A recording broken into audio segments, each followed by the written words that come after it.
Hi, my name is Mark, and before I welcome you to another episode of Guitars Week, I just want to mention that if you're into gear, you should really watch next week's videos, because next week we're going to do Gear Week, because other than these Guitarist Week's videos, I usually record videos in advance. I couldn't really mention it in other videos, so I'm mentioning it now before the video starts. Again, next week we're going to do Gear Week. I recently got a hold of some new pieces of gear, and at first I thought, okay, I'm just going to release them as soon as I can, but then I realized since I upload 3 videos a week, next week I'll only post videos about the new gear I acquired, and I don't want to brag, but if you're into gear, you'll probably want to watch them. I got a hold of some pretty interesting stuff that you may want to check out. But again, that's only next week. Again, Monday, Wednesday, and Friday. Keep tuned for those videos. And then the week after it, we'll get back to our regular schedule. But getting back to the video itself, again, welcome to another episode of Guitarist Week. For those who don't really know, or this is your first episode or something like it, you can think about this series as the sort of news segment thing. But instead of me talking about every single thing that happened last week, I'm just going to talk about things that I thought were particularly interesting, funny, or at least discussion worthy. Again, we've done some other videos in this series. This is a weekly thing, so you can check those out in the card section right there. And I think this week we're probably going to have like a shorter video. It's not like nothing happened last week, but many of the things I just thought were like, meh. But again, because even if everything was interesting, I couldn't really talk about everything that happened last week, like I usually say in these sorts of things. If you want to leave your own thoughts on the comment section below and tell me about things that I didn't mention in this video, again, please do. I'll either respond to you in the comments or I'll address it in next week's video, so yeah, be free to do it. And actually something I want to mention that didn't exactly show up last week, but I talked about it last week, was that in last week's video of Guitarist Week, I talked about Jacob Collier being in this podcast called So the Jerker on Songwriting, and because I've been having some busier weeks lately, I couldn't really check it out for last week's episode, but I mentioned to you guys so that if you guys wanted to check it out, you could, and I'm now proud to say that I've listened to it, and I thought that it was really cool. Again, in the case of Jacob, it's not like they go super deep, like June Lee interview sort of deep, but it was still pretty interesting to listen to. Again, if you're a fan of Jacob and or songwriting, I guess it's going to be pretty interesting. And after Jacob's one, I actually checked out some of their other ones. Again, I checked the one with Paul McCartney and the one with Marcus Miller. Again, some pretty interesting stuff. It's kind of interesting to see these sorts of artists talk about some things that they don't usually talk about, but since it's not a super deep thing, I guess it's supposed to be more like a mainstream sort of podcast, even though I wouldn't mind them getting a little bit more nerdy about that sort of a thing. It's actually a fine podcast, and if some other artist that I enjoy shows up on their podcast, I'll probably listen to it. And yeah, if you guys want to check it out too, again, they don't just have Jacob Collier, Paul McCartney, and Marcus Miller. They have a bunch of other ones. In fact, a bunch of other ones with artists that I'm not really familiar with, so I didn't really check them out. And again, like I mentioned before, it's not like I have all the time in the world to do research for these sorts of things. But hey, I really enjoyed those 3, and I suggest that you listen to those 3 if you are a fan of those artists. But go check out the podcast itself if you think that any of the things I mentioned seemed interesting. And I briefly talked about Quincy Jones in last week's episode, because I mentioned that Steve Vai, Jacob Collier, and Corey Henry briefly got together thanks to Quincy Jones, and I mentioned that Quincy is a legend. And last week he posted a photo with Lil Nas saying something like, "Let's get the horses in the back" or something. And he's doing all these hand signs and whatever, and even though, again, Lil Nas is probably not the artist that most of us are really big fans of, but I wanted to talk about it because, again, it kind of connects to last week's episode, and it only goes to show that even though Quincy is not really a young guy anymore, and he's not really a super relevant artist, I guess that many of the teenagers nowadays and young adults don't really know who Quincy Jones is, which is a shame really, but whatever. Even though he kind of mentors Jacob a little bit, because, come on, the guy knows what stuff is good, this photo only goes to share that he's actually aware of what artists are relevant nowadays, and what songs are relevant nowadays, and what I can probably guess, which is what we should strive for, is, okay, even though that maybe that sort of style isn't really my favorite, or if that song isn't really a song that I would listen to constantly, I'll at least give it a chance and try to analyze it in a rational way and not in an emotional way. Or maybe Quincy is just a big fan of that country trap rap sort of a thing, but hey, who am I to judge? And before we get to some other stuff, I just want to say, please subscribe to my channel. As you're probably aware, YouTube acts a little bit weird. Even if you subscribe to a channel, those channel's videos may really not show up in your subscription box. And even if you ring the little notification bell thingy below, you still really may not be notified of that channel's content. So if you want to stay tuned to my videos, not only do I suggest subscribing and turning on all the notifications, but also follow me on social media. Not only do I post some exclusive stuff there, like Improvise Souls and Jamaica over backing tracks, and generally wherever I'm up to at the moment, but I always post it about my videos. Again, the links for usual suspects will be below, but in general, it's Irene Cat, and since you're done that, please consider leaving a like and share this video on social media, I'd highly appreciate it. But getting back to the video itself, some really big news last week were that Motley Crue are now back, I guess. It seems that the band got back together from their retirement and that they're starting to gig again. It's an interesting thing, really, because even though I'm a Motley Crue fan, like probably many of you, I, like many of the fans, were like, well, yeah, of course they got back together. Yeah, sure, they said a couple of times that they were retiring and that they were not coming back and whatever, but when somebody says that they're not coming back, they're probably going to come back. We've seen that tons of times, and after the success that was the Dirt Book and movie, of course they were coming back. Like, come on. One thing is for Dave Mustaine to go like, yeah, I'm never going to go back to Metallica. Which, even though I think they're sort of friends now and that they've gotten their shit together, I don't really see Dave going back to Metallica if something happens to Kirk or he quits or something. But Motley Crue not getting back together and not doing gigs anymore, that really sounded off. But one thing that I thought was even more interesting was that there was this post, I think it was on Ultimate Guitar, of this like news segment thing with Mick Mars, I think, I'm not really sure already, which is basically one of the guys saying, yeah, if we ever get back together, the tickets for the shows are going to be free. And of course the guys were talking out of their ass. They were clearly thinking that, well, even if we do get back together, it's not like we're actually going to do shows with free tickets or something. And I'm not really talking about us like one of those haters saying, oh, they said they were going to do shows with free tickets, so they need to do shows with free tickets. I don't really think about it that way. I mean, if they're going to get back on tour, touring is expensive and they need to get their money from somewhere, right? But I actually think it would be interesting for some of the band members to address this sort of a thing, just to see what they think now that the tour has been announced. And since we're talking about Motley Crue, I actually think it's sort of weird that they don't really get the joke about Steel Panther. Apparently the Motley Crue guys don't really like Steel Panther.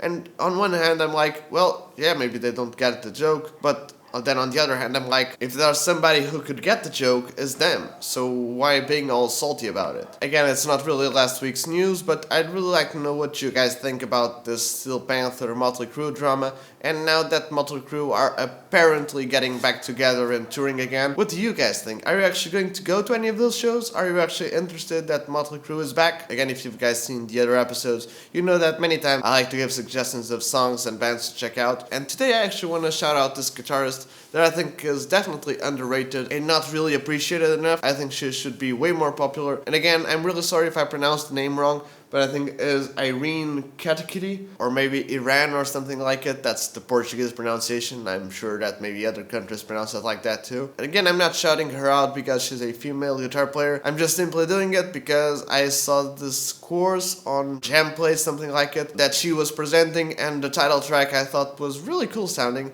So I checked her out, and she actually has some pretty cool songs. And not only that, but she plays the telly, which, again, some of you know I'm a telly guy, and because the Telecaster is such a revealing instrument, again, you can't really mess up many things, because those single coil pickups will pick up everything. And even when she plays live, even though things aren't completely perfect, again, that's pretty hard to do. The feel and the vibe were there, and again, if you're into that rocky guitar solo thing, I really think you should check her out. I really like her playing, and I really like her songs, so yeah, go do it if you want to. And now getting back to gear, something that I think is interesting is that Landsix is really on fire, not with releasing new products, but releasing the same thing in different colors. For those who didn't really notice, a couple of weeks ago, or maybe a month ago, something like it, Landsix released this limited edition of their HX Stump, I think, but in red instead of black. And now this week I seen two posts, one advertising a Helix in blue and a Helix in gold. And if you ask me, well, but is there anything different about the red version or the blue version or the gold version? Is there something better to it or something? And I'm like, well, no, it's the same thing but in a different color. And even though in a way it's sort of a futile thing, I actually think it's interesting that they do this sort of a thing, because in a way it's sort of like the Greg Koch Reverend models. Now they have a new Wildwood exclusive in black, and it's like the orange one. It's the same guitar but in a different color, it's the same piece of gear but in a different color. So I'm like, well, it's mostly a thing of getting the exclusive part of it, and in a way trying to be a little bit different, and I get it, and I'm only talking about it because it's an interesting decision they made, and I actually think they're going to make a little bit of a money doing this. Oh, and talking about the new Reverend Wildwood exclusive Greg Koch model in black, and like the other ones, I really like the red, yellow, and blue one, and I actually like the orange one that was a limited edition for Wildwood. The black one, I don't really seem to like it. I guess it sort of reminds me of this weird tuxedo penguin thing, and even though that may be something that's interesting for some of you, I don't really like it, honestly. I would actually enjoy it if it came all black, like with a black pickguard and black pickup ring and with black tuners, but hey, if you guys like it, leave it in the comment section below. And another guitar model that came out was the Kiesel Model X. And even if you don't really like Kiesel guitars, you've probably seen it somewhere. Again, a bunch of YouTubers got it, and Kiesel did a bunch of promotion for it. And I think we can all say that it's a really weird guitar. If you're into that sort of sharp metal stuff from the 80s, I guess it makes sense, but who the hell thought that was a good idea? Even BC Rich, who are only known for those sort of metal designs, aren't really that much of a successful brand. And even other brands who do those sorts of designs like Jackson and maybe even Ibanez, ESP, some of the old Charvels, those models don't really sell, and I guess that maybe Kiesel just wanted to have a little piece of that market saying, okay, even if it doesn't sell a lot, at least we offer a model like that. I think I know what the results are going to be, but anyways, if you guys would like to tell me about it in the comment section below, please do. Do you actually like this model? Do you think you would buy one, or do you think it's absolutely trash and it should suffer a painful death, like the death that people would encounter if somebody would try to kill them with a guitar with this sort of shape? Tell me in the comment section below. And another guitar that I want to talk about, that again I think that the design of the guitar is either hit or miss, is the Bunny Guy signature Strat, which has the polka dots and stuff like that.